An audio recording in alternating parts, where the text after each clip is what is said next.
Once upon a time, there were two best friends, Sonu and Monu, who lived in a bustling town. Although they had been inseparable since childhood, they were very different in how they lived their lives.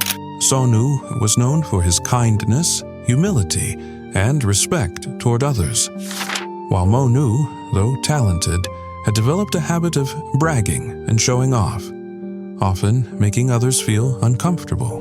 One day, Monu's parents, proud of his excellent grades, gifted him a brand new iPhone. It was the latest model, something most of the kids in their school could only dream of. Monu couldn't wait to show it off. The very next day at school, he brought the phone out in front of his friends and classmates.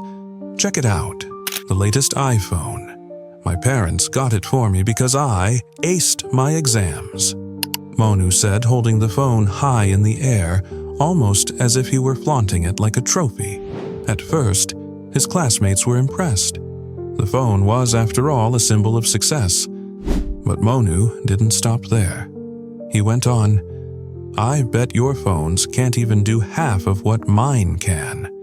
In fact, some of you probably don't even have a phone yet, huh?" The other kids began to feel uncomfortable, but Monu kept going. He ignored the awkward silence in the room and continued talking about the phone, as though it were the most important thing in the world. Sonu, who had been quiet until then, looked around and noticed that no one was responding to Monu anymore. His friends were starting to avoid him. Sonu, who had always been supportive, knew something had to be said. Later that day, when they were walking home, Sonu gently spoke up. "Monu, do you know why your classmates are ignoring you?" Monu looked surprised. "What? They're just jealous of my phone, that's all." Sonu shook his head. "No, Monu, it's not about the phone, it's about how you've been acting.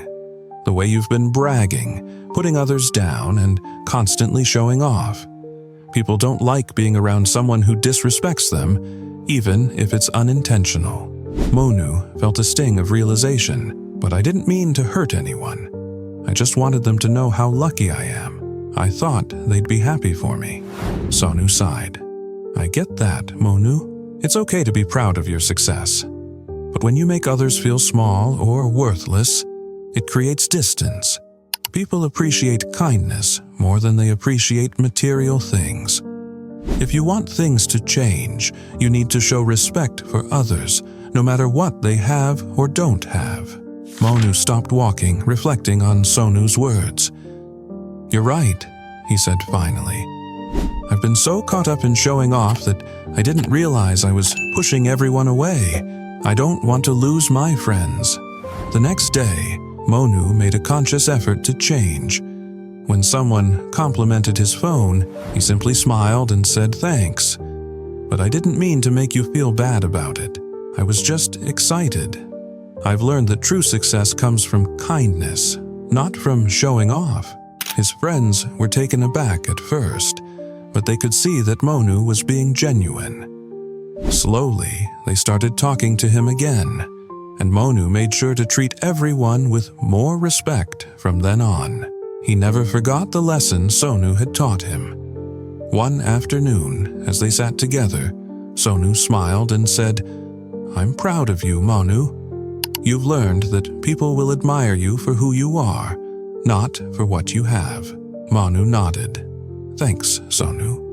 I finally get it. Real value isn't in what you own, but in how you treat others." From that day on, Monu was known for his kindness, and his friendships flourished.